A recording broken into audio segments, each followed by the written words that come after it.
text notes for the book of Numbers plus the rest of the study questions. So you should have study questions now on the entire book of Numbers.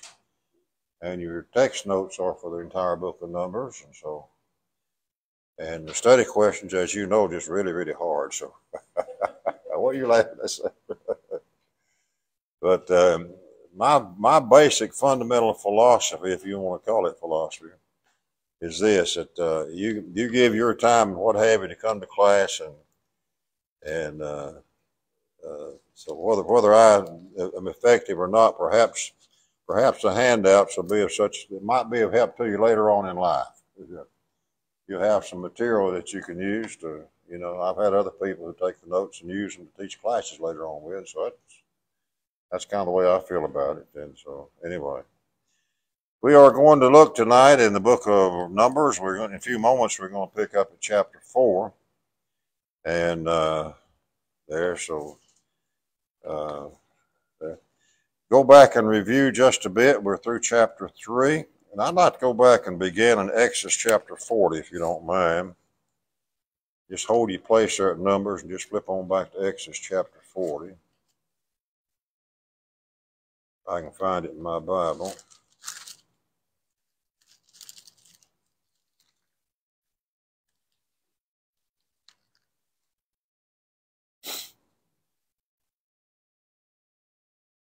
And who would like to volunteer to read verse 17 in Exodus chapter 4?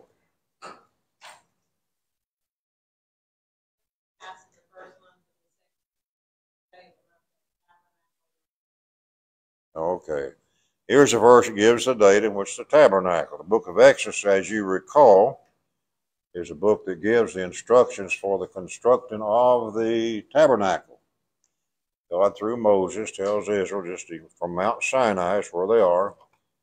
They're given instructions how to build the tabernacle, each and every piece of furniture in it, the curtains around the tabernacle and curtains around the court.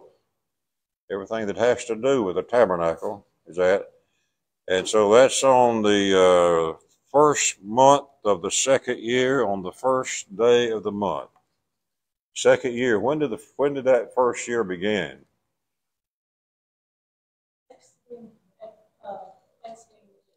Yeah, when they came out of Egyptian bondage, didn't it? You might remember the great Passover that took place in Egypt, and just prior to the Israelites coming out, and that Passover was what did they pass over? The oldest child who had the blood upon the doorpost and the lintel there, if you will. And so that began that process too. Now in the book of Numbers, in chapter 1, it says, spake unto Moses in the wilderness of Sinai, in the tabernacle of the congregation, which means the tabernacle is there, on the first day of the second month in the second year. So how long did the Lord wait to speak to Moses in the tabernacle when it was set up? He was there on the first day, wasn't it? First day. On your handout from last week, you had a page at the top of it said Numbers, and the middle of the page had the word chronology. I'd like to go back and just review just a bit from the chronology, and then we'll have a brief review of the first 3 chapters. Then we'll get right into chapter 4, and probably go pretty close through chapter 10 tonight in our class. So, Numbers is, said Brother Ralph, one of the most difficult thing in Numbers is reading it. But once you get the pattern down, you know so much of it, just sort of repetitive type of reading. So, this is what Kohath is going to receive, and this is what Gershon is going to receive, and the wording is identical to each and every one of them. Just change the material a little bit. And the same thing in numbering the people, same thing in making sacrifices. They had 12 tribes we'll see tonight which offered sacrifice, or the 12 chiefs of the tribes of Israel there. And they offered, one offered one day, one the next day, one, but they all offered the same thing. So reading is just the same thing. So it's not difficult in that regard. And chronology on that page there, and made point of the fact from Exodus 40:17 that the tabernacle was raised up on the first month, second year, first day of the first month. of the second year. And so let me go back. Is that what we read? Okay. All right. So it was a month earlier that I suggested a while ago, I'm thinking. So, and let's see, 30, 40, 40, 40.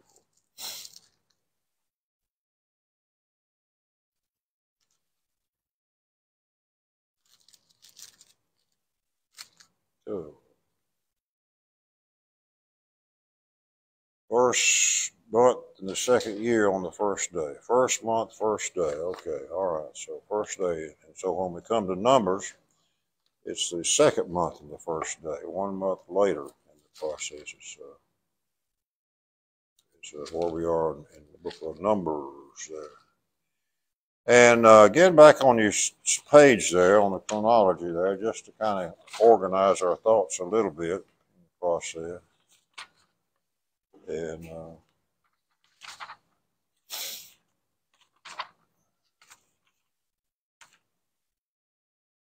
I get organized here, we just have a wonderful time. All right, chronology, where did you go? There you are. Numbers begins 1 month later after the tabernacle was laid. The book of Numbers, number C, about 38 years. We'll actually find out it's really around 39, close to it when we get to making some comparison. And a good comparison to that is the book of Deuteronomy, chapter 1 and verse 3. Let's take the time just to turn to Deuteronomy while you're holding your place there. And just for the purpose of noting the date and the comparison of it and kind of putting things in order. Because sometimes I used to always have the idea, well, here's Exodus and over here's Numbers, and there's a long time between the two as such, but that's not the case at all in the process. Deuteronomy chapter 1, by the way, in verse 2 says there's 11 days journey from Horeb by the way of Mount Seir and the Kadesh Barnea. We'll find the Israelites making that journey. And just 11-day journey from Mount Horeb, which is another word for Sinai, in the process. And so point number D on that is going to be that the first 14 chapters of the book of Numbers can basically be placed in the framework of these first 11 days. And when we get into chapter 13, 14, we find that the Israelites, the spies, as we call them, are going in the land. They'll be in the land for 40 days. But all of these events that we're talking about here in the early part of the book of Numbers are pretty well confined to that very brief period of time in the process. Verse 3 in Deuteronomy says, it came to pass in the 40th year, in the 11th month, on the first day of the month, that Moses spake unto the children of Israel according to all that the Lord God had said unto him, and commandment to them. So we come to the end of the 40 years period, when God speaks through Moses, Israelites, says in the 40th year, 11th month, first day of the month. And so you got 40 from 11-1 to 40, if you want to put it that way, all the way back to 2 and second year, first month. So long time in the process. So right at close to that. So from Sinai to Kadesh is 11 days. And verse number E talks about 38 years of wandering. That's going to be covered in chapters 15 through 19. And that'll be an interesting section, if you will. And so that, and then the process goes on. A new nation has come into existence after the wandering in 40 years. Then beginning verse 20 on through the end of the book has to do with matters pertaining to the Israelites prior to their going into the land of Canaan. All right, let's go to chapter 4 and think about chapter 1 just a minute as we get to chapter 4. And chapter 1 through 10, the book of Numbers talks about the preparation for the departure from Sinai, getting ready to go. And they're located in the wilderness of Sinai. God tells Moses and Aaron, and they choose one chief person from each of the 12 tribes to number the children of Israel from what age? age 20 and up, and able to go to war. And so that put the parameters on that particular place, and the total number ended up being 603,550. Okay? And so that's what we have basically in the first chapter. And so from chapter 1 through 10 is preparation. Chapter 1 is they're numbered. Chapter 2, we have the position of the tribes around the tabernacle.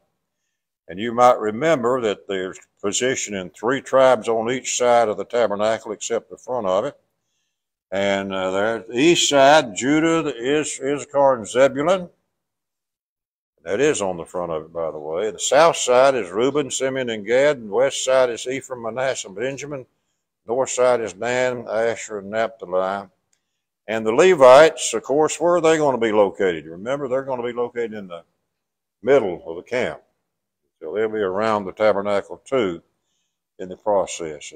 So we need to be sure and remember the 3 sons of Levi, and they are Kohath and Gershon, and who else? Merari is the way I say his name. I don't know how Mama called him when she called him, but that's the way I say it. Merari. And the Kohathites of the Levites, they're going to be on the south side. The Gershonites are going to be on the west side. The Merarites are going to be on the north side. And in the front part of the tabernacle is going to be Moses and Aaron. Of course, their people. Chapter 3, we talked about the Levites being numbered by their family. Anybody remember what was the total number of the Levites? How much? 22,000. 22,000 Levites are numbered there. The process, and these are the sons numbered by the sons of Levi, Gershon, Kohath, and Merari. And what was the age limitation on numbering the Levites? How old? Well, that's how old they served, but when they were actually numbered, they were beginning from numbering their age from age what? Yeah, 1 month. Yeah, 1 month. 1 month and upward from that particular place. 22,000. And the reason that's important because the Levites were going to serve and take the place of whom? Of who? Firstborn. And how many more firstborn were numbered than there were Levites? 273. And so they didn't have a Levite to match the firstborn, so they had to pay the redemption price, and that was how much? How many shekels? 5 shekels according to the tabernacle and such, and do that. And so in the first 3 chapters of the book of Numbers, we have simply the idea of the number of the Israelites. We have the idea of the position around the tabernacle, and we have the idea of the Levites being numbered, and they're going to be offered a course. So in the number chapter 4, we have this numbering and going to give some duties that's going to take place relative to the work of these Levites and what they're doing. Chapter 4. Numbering and the duties of Kohath, Gershon, and Merari. So the first round is the duties of the sons of Kohath. And again, the pattern of the language is such that, you just kind of have one statement given, then the next comes up with the next son. You have basically the same wording, and so it's not difficult. And so how they were to be numbered according to verse 3 from what age? Here, 30 years old and upward, go all the way up to what age? 50. I don't know about these fellows retiring at age 50 now. But that's the limitation on it. Here's a service, verse 4. And verse 4, here's a service of the sons of Kohath, if you will. And you might just put a note down on that these are matters which are going to have to do with the internal items of the tabernacle. What's inside? Let's see if that's the case. And so verse 5, the camp setteth forth, Aaron shall come, his sons, they shall take down the covering veil, cover the ark of testimony. So when the tabernacle is going to be moved, what veil are they going to take down? The one between the holy place, and most holy place. Who's going to take it down? Aaron. What's he going to do with it? What's he going to cover? Something, isn't it? Cover the Ark of the Covenant. That's his job, if you will. And on top of that, he's going to put the covering of badger skins. Badger skins is very prominent in the tabernacle. And then it would spread over it a blue cloth. So you have the curtain off the tabernacle, and on top of that curtain you have badger skins, and on top of that you have a blue cloth. Looks to me like that ark is pretty well covered. And you know what I mean? And if you will. And then look at verse 7. Upon the table of showbread, spread a cloth of blue, and put on there on the dishes, the spoons, the bowls, the covers, the cover withal, and continual bread, and spread over them a cloth of scarlet, and cover the same with a covering of what? Badger skin. Take a blue cloth and cover the candlestick of the light. That's the candlestick. And his tongs, the snuff dishes, and all the oil vessels thereof wherewith they minister unto it. So take care of the ark, showbread, candle. What about the golden altar, verse 11? That would be the one that would stand before the curtain. Spread a cloth of blue, cover it with badger skins, take it, all the instruments of the ministry, where the minister the sanctuary, and you cover them with a blue cloth, covering of badger skins, and shall put them on a bar. What do you mean put them on a bar? Do what about Jane? Yeah, there's staves they would carry. I think it probably have reference to the carrier. Yeah, how to carry it. How did they carry it? What do we know when they constructed the Ark of the Covenant? They constructed the table of showbread, and they constructed the altar. What did they put on the four corners of those things? Put some rings on it. Yeah, some rings. And those rings had a purpose. They had staves to go through them. And we're going to find out a little bit later they're going to be put to use. The Kohathites are not going to have some of the amenities that the other two had. The process. And so, verse 15, when Aaron shall make an end of the covering of the sanctuary, and the sons of Kohath shall come to bear it, and they shall not touch any holy thing, lest they die. These things are the burden of the sons of Kohath. So the first part of this chapter has to do with matters pertaining to the internal items of the tabernacle. You got the Ark of the Covenant, you got the curtain, you got the candlestick, you got the showbread, you got the altar of incense inside. And the Kohathites are the one who are going to have responsibility for that. And can't touch them. Can't touch them. So Aaron and his sons, they're going to take care of covering them up in the process. Verses 21 through 28, we have the duties of Gershon, again, from age 30 to 50. And you might make a note on this. The duties of the Gershon had to do with the external items of the tabernacle. I just make a note out in my margin on those. I should have put them in the text, I guess. And they were, according to verses 24 through 26, they were to bear the curtains, the coverings, the hangings, all their cords, all the instruments, and that they were to do that. So that's their responsibility. 24 says, this is the service of the families of the Gershonites to serve, bear the curtains of the tabernacle congregation is covering of the badger skin that's upon it, and hanging of the door of the tabernacle. The tabernacle was covered with badger skin, among other things. And so the covering of that tabernacle, and the Gershonites, these are they who would have the responsibility of taking care of that in the process. And then on down verses 29 through 33, we have the duties, responsibilities of Merari, the sons of Merari.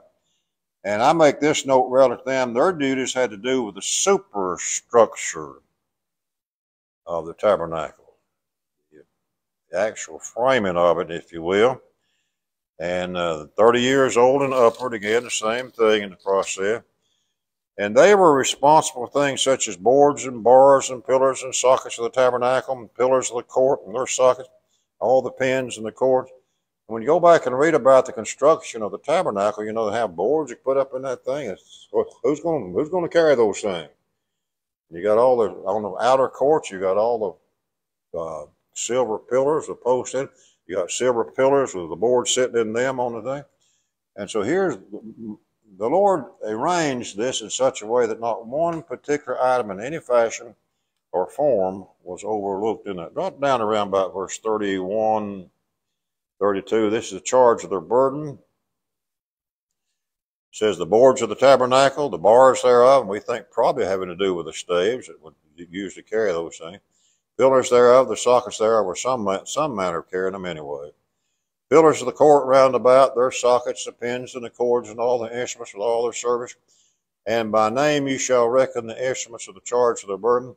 Verse 33, this is the service of the families of the sons of Merari, and the tabernacle of the congregation, and they work under the hand. Who's going to be the overseeing one in them? Be Ithamar. Ithamar, of course, is one of Aaron's sons. Good thing to know, Ithamar. And by the way, Ithamar also was given the oversight of the work of the sons of Gershon. And when it comes to Kohathites, it was Eleazar. And so here's the son of Aaron, Eleazar, is the one who would oversee that. And so in verses 34 through 49, we have the numbering of the sons of Kohath, Gershon, and Merari, ages 50 above in the process, and after their families, after the household. And verse 36 of the Kohathites there, 2,750. And he goes on down. Each one of them, verse 38, talks about the sons of Gershon, numbered them throughout their families by the house of their father, same language. And they were 2,630. On down to about verse 42, you have the sons of Merari, by the house of their fathers, 30 years old and upward, 3,200, verse 44. And had a total number, according to verses 46 through 49, of how many? 8,000, verse 48, 8,544 score. 8,580. And look at 49. This is a phrase that we find frequently in Numbers. According to the commandment of the Lord, they were numbered by the hand of Moses, everyone according to his service and according to his burden. Thus were they numbered of him as the Lord commanded Moses. So we have the Levites, their sons, their duties, responsibilities designated, and they've been duly numbered also in the process. So come to chapter 5, has a little bit of turn in the process, talks about matters pertaining to purity, and there, removing defilement from the camp. And verses 1 through 4 talks about if anybody is unclean, what's to be happen to them, either male or female. They put them without the camp. And why do you suppose they would do that? Do what, JJ? Yeah, okay. Sanitary would be one thing. And if you have a fever or something like that, you don't want to get, I don't know whether they had to wear a mask or not. I shouldn't have said that. But anyway, they were put out because they were not clean. Doesn't mean that they're necessarily evil or something like that, but they had a problem in the process and had to be dealt with, and so that's what they do. And look at verses 5 through 10, talks about when trespasses are made. And when a man or woman, verse 6, shall commit any sin that men commit to do a trespass against the Lord, and that person be guilty, and here's the process, verse 7, they'll confess their sin. And then it says in verse 7, he shall recompense his trespass with the principal thereof. What's he to add to it? 1/5 part. Wonder what would happen if we passed one of our laws if somebody goes out and robs a store or something, that they have to restore what they robbed plus 1/5 part to it. Might get their attention a little bit, you reckon? And so What about verse 8? If they have no kinsman to reckon the trespass to, which seems to indicate that the kinsmen are not alive anymore, then who gets the restitution? The priest doesn't. Yeah, the priest gets it. It becomes theirs in the process there. Then there's a kind of interesting law, verses 11 through 31, the rest of that chapter, recognizes the law of jealousy. And that's when a man becomes jealous of his wife and supposing that the wife has gone apart and committed a trespass against him in a sexual way, and no witness there in the process, but the husband, he has his doubts about it, I guess would be one way to put it, called the spirit of jealousy in verse 14. And here's what he's to do. He's going to bring his wife to the priest, verse 15, and bring her offering for her, 10th part of an ephah of barley meal, for no oil, put frankincense thereon, for it is an offering of jealousy, an offering of memorial, bringing the iniquity to remembrance. Memorial offering brings something to remembrance. That's what memorials do, isn't it? We have memorials, and they bring things back to our remembrance, whether it's good or bad as such. But anyway. And what's going to happen? Well, the priest is going to take the holy water, that water in the tabernacle, and then he's going to take some dust out of the floor of the tabernacle, put that dust in the holy water. Sounds like a good drink, doesn't it? And call it the bitter water in the latter part of verse 18. Then he's going to charge the woman with an oath if she has been guilty of that, and if she has gone aside from her husband, and she's going to charge a woman with an oath of curse in verse 21. And the Lord shall make a curse and an oath upon thee when thy Lord doth make thy thigh to rot and thy belly to swell. So this woman is going to be required to drink this holy water with dust out of the floor of the tabernacle on it. And if she's guilty, what's that going to have to do to her? It's going to belly is swelled and her thigh will rot. It's kind of hard for me to picture that, but that's it. And of course, if she's not guilty, then that will not have that effect upon her, and she'll be deemed that. But this is what's called the law of jealousy, the latter part of chapter 5 of the book here. So, chapter 6 talks about the law of the Nazarite. I put in your notes there an insert on vows, which is taken from Thomas Hartwell Horn. His right on Introduction to the Scriptures, that great Old Testament volume, if you will. Let's just look briefly at that, get some idea of it, because it's not all that involved. It just takes a little time.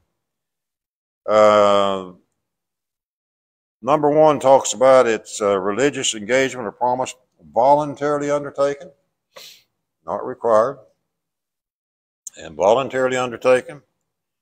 Israel, they were binding. If he had took one, it was binding. And the priest, of course, had authority to enforce it.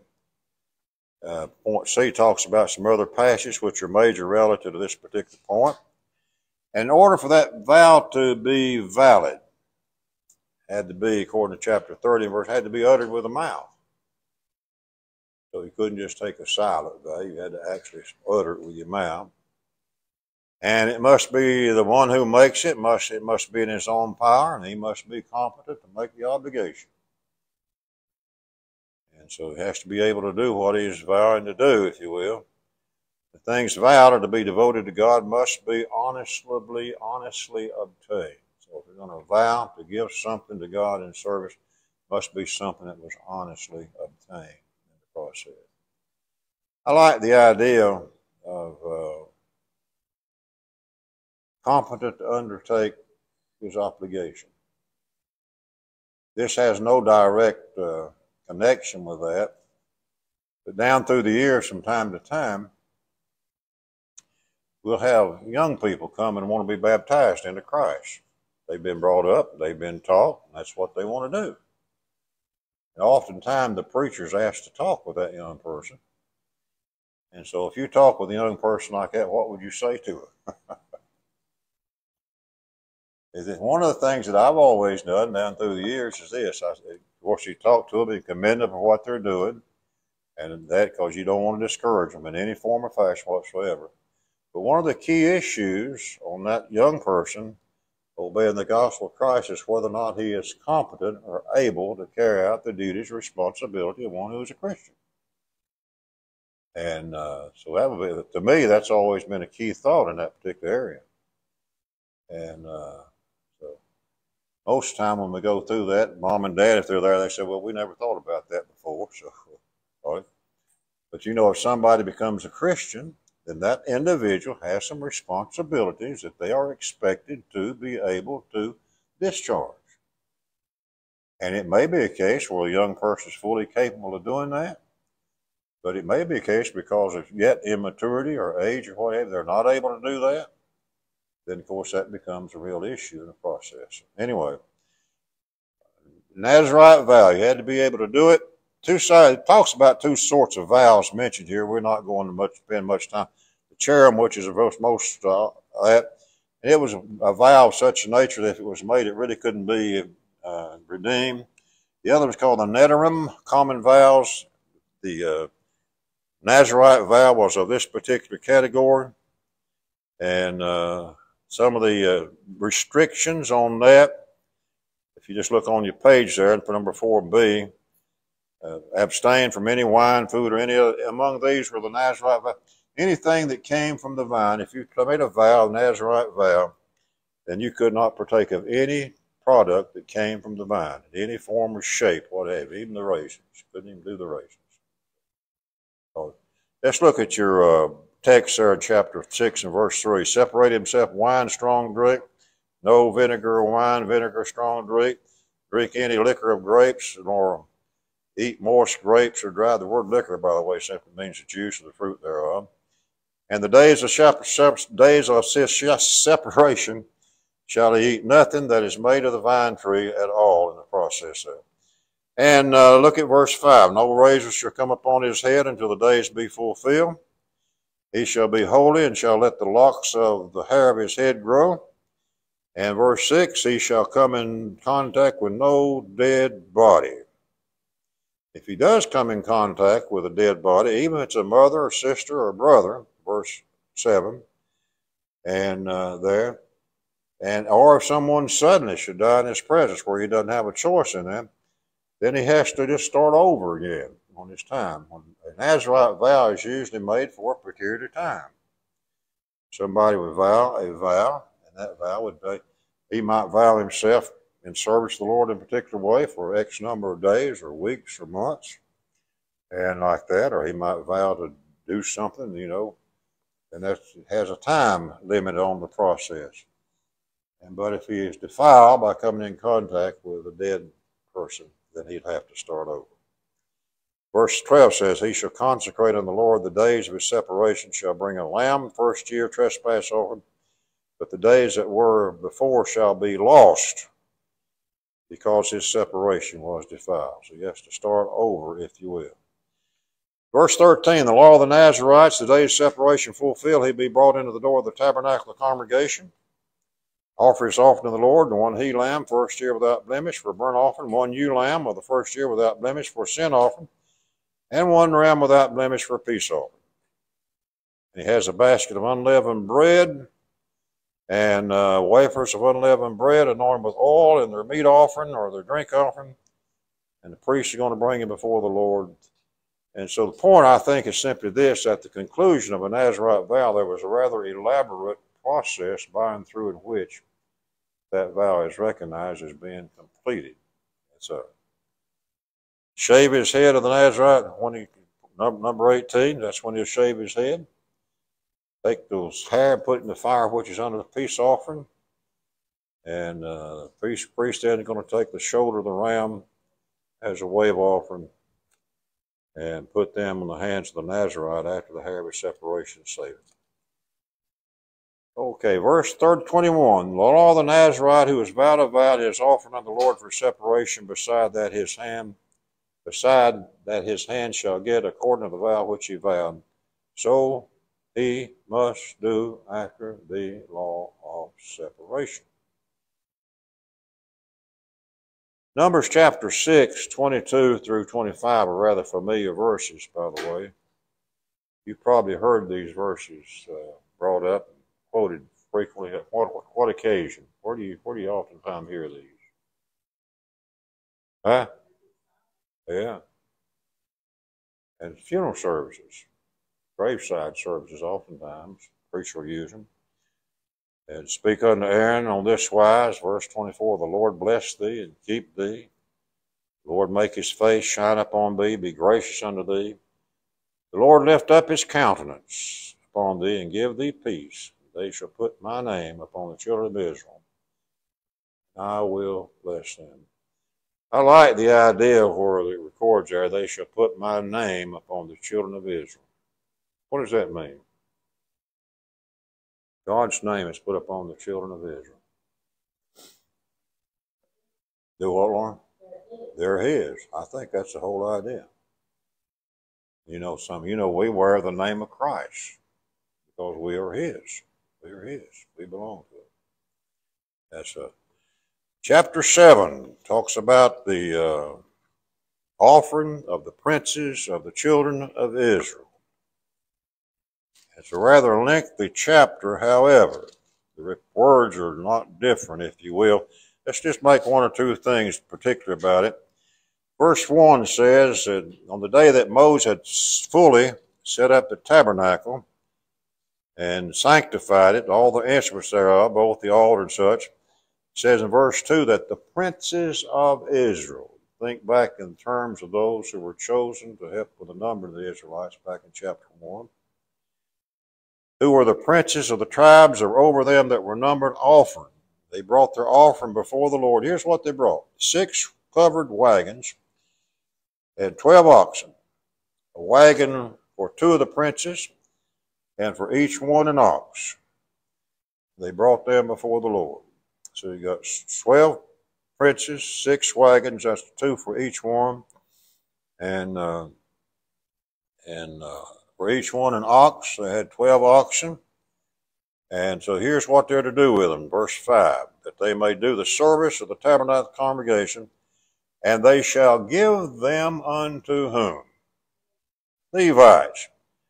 To every man according to his service. Think about Kohath, Gershon, and Merari. Their services, their commitments, if you will.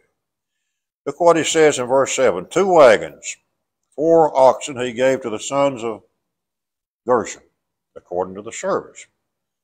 And Gershon's one who had to do with the exterior of the wagon. Verse 8 says, 4 wagons and 8 oxen were given to the sons of Merari, according to their service. Well, Gershon gets 2, Merari gets 4. What about Kohath, verse 9? Kohath didn't get any. He didn't get any. There's a reason he didn't get any. It says, because the service of the sanctuary belongeth unto them, and they're going to bear the elements of the sanctuary. How are they going to move those? On their shoulders, are they? They're going to put those staves, those bars, and those rings. It's on the Ark of the Covenant, and on the table of showbread, and on the altar of incense. That's how they're going to move them. And, so it's important. Princes offered for dedicating the altar of that day. It was anointed princes. And let's see, verse 12. He that offered his offering the first day. We're going to do it. Nashon, son of Amminadab, here's what his offering is. Verse 13. 1 silver charger with the weight of 130 shekels. 1 silver bowl, 70 shekels. After the shekel of the sanctuary, both of them were full of fine flour mingled with oil meat offering. 1 spoon of 10 shekels of gold. 1 young bullock. 1 ram. 1 lamb or the first year for a burnt offering. 1 kid of the he goats for a sin offering. And for a sacrifice of peace offering, 2 oxen, 5 rams, 5 he goats, 5 lambs of the first year. That was the offering. Now then, verse 18. Talk about the offerings of Nethanel. And you go down through, what's the difference between Nethanel's offering, just scanning down through there, and what was first offering? What's the difference? Not any, is it? Not any. So we had Nashon. Nethanel offered the same thing, Second day. Third day, Eliab comes up, and he made his offering. What was the difference between Eliab's offering and the others? Same thing. The wording is just really identical all the way down through. The fourth day was Elisha, verse 30. Verse 36, the fifth day was Shelumiel. And notice again, for example, verse 37 is offering one silver charger, the weight of 130 shekels, one silver bowl, 70 shekels, both of them full of fine flour meat, one golden tuna, 10 shekels, one young bullock, one ram, one lamb. The language is exactly identical for each and every one of the offerings there, all the way down through the chapter. Verse 42, the sixth day, Eliasaph. His offering was identical, if you will. Verse 48, the seventh day, Elishama. You read down there, his offering is identical, same. Silver charger, 130 shekels. Silver bowl, 70 shekels, all the way down, same thing. Verse 54, the eighth day, Gamaliel. His offering was identical, if you will. Verse 60, the ninth day, Abidin. His offering was the same. On verse 66, the 10th day, Ahiezer. His offering was identical, if you will. Verse 72, the 11th day, Pagiel. And his offering also was identical to the others. And I knew I skipped a page there somewhere. And so where did Enon, son of Enon, there's verse 78, Hiram, the son of Enon. And verse 84, this is the dedication of the altar, and the day that it was anointed by the prince of Israel, 12 charges of silver, 12. And he goes through and gives a summation, really,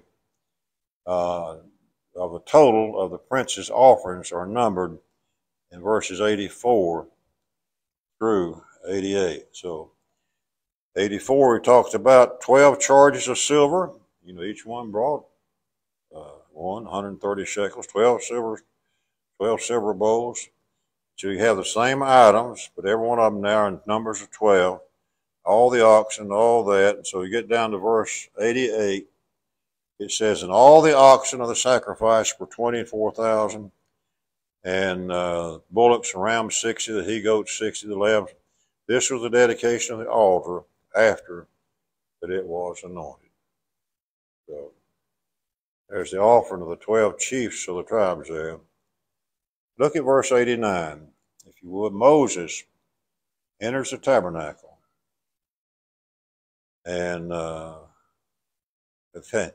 And he heard the voice of one speaking. Who was speaking? God. From where was he speaking? At the mercy seat, didn't it? Mercy seat there. And he spake unto him, and so when you get into chapter 8, you have some instructions given by the Lord to Moses.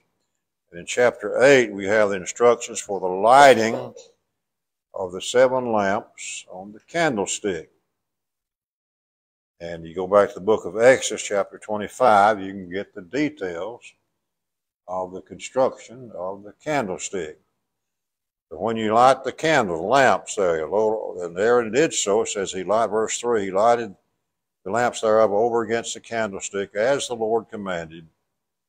Verse 4 says, the work of the candlestick was beaten gold, shaft thereof up under the flowers thereof, according to the pattern which the Lord had showed Moses. So he made the candlestick. And the Lord said unto Moses, pick up at verse 5, and the process talks about the consecration now of the Levites. The Levites have been numbered. They've been given particular responsibilities. They have specific places where they are to encamp around the tabernacle. And so they're going to be consecrated or committed to the Lord's service here in this particular way. So here's what's offered by the Lord. Verses 5 through 8, 2 bullocks, meat offerings before the tabernacle. Okay. Yeah, verse 7 says, thus shalt thou do unto them to cleanse them, sprinkle water purifying upon them, and let them shave all their flesh, let them wash their clothes, and make themselves clean. Then let them take a young bullock, this meat offering, even the fine flour, if you will. kind of a aside, I guess, on that. When the Levites were going to come in to the presence of the Lord to do the service over there, did it make any difference what they looked like? Had to be clean, didn't they? Had to clean themselves up a little bit. So it makes a difference, I think, in the process. Verse 9, bring the Levites before the tabernacle of the congregation, gather the whole assembly of the children together, and bring the Levites before the Lord, the children of Israel. Verse 11 says, Aaron shall offer the Levites. Aaron shall offer what?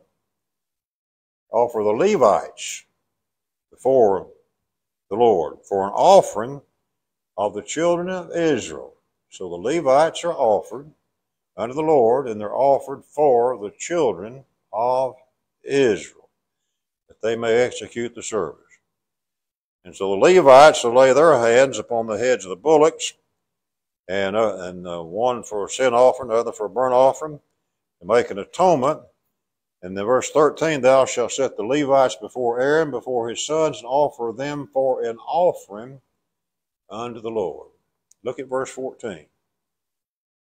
Thus shalt thou separate the Levites from among the children of Israel, and the Levites shall be what? Mine. The Levites now are God's.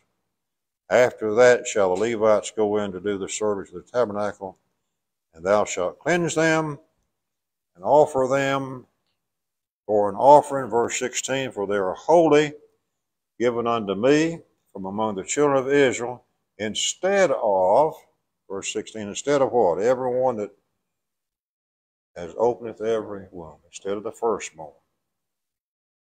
So the Levites now have been offered to God, consecrated. They belong to Him.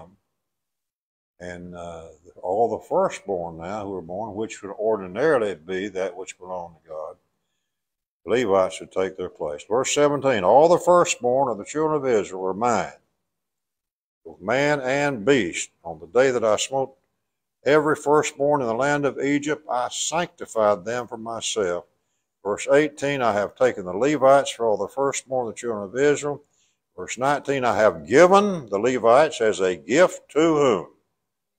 Aaron and his sons, to do the service of the children of Israel in the tabernacle.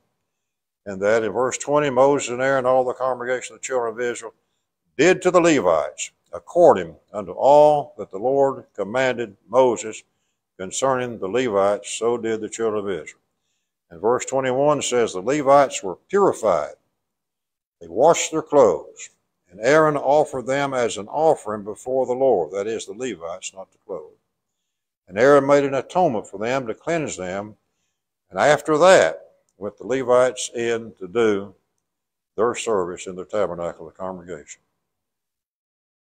And verse 23 says this, verse 24, this is that belongeth unto the Levites from 20 and 5 years old, and upward shall they go in to wait upon the service of the tabernacle, and from the age of 50 years they shall cease waiting. So they'll serve from age 25 to 50. You might notice back in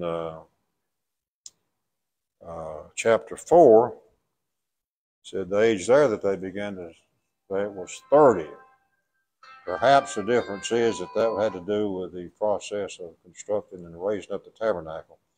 This has to do more specifically with their service as those set aside. So it seems to be an established thing. All right, brethren, we came up one chapter short tonight. I'll blame you for that, okay? Chapter 9 we'll look at next week and finish up this first section of the book of Numbers.